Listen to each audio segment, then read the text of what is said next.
sa latest report ng National Disaster Risk Reduction and Management Council, 6 sa residente ang patay habang 13 naman ang naitalang sugatan matapos ang pananalasa ng Super Typhoon Uwan sa iba't ibang rehiyon ng bansa.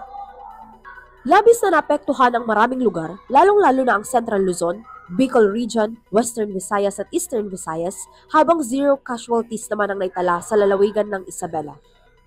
Bago naman ang pagdating ng bagyo, lumipad naman ang gobernador ng Isabela na si Rodito T. Albano sa Germany upang dumalo sa Agritechnica Expo.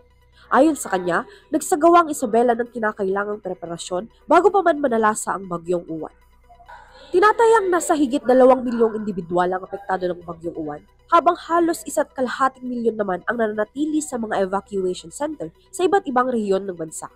Ayon sa ilang evacuee, ilang araw na silang stranded sa evacuation center mula nang manalasa ang bagyong Tino na dahilan ng pagkapinsalan ng kanilang mga kabahayan.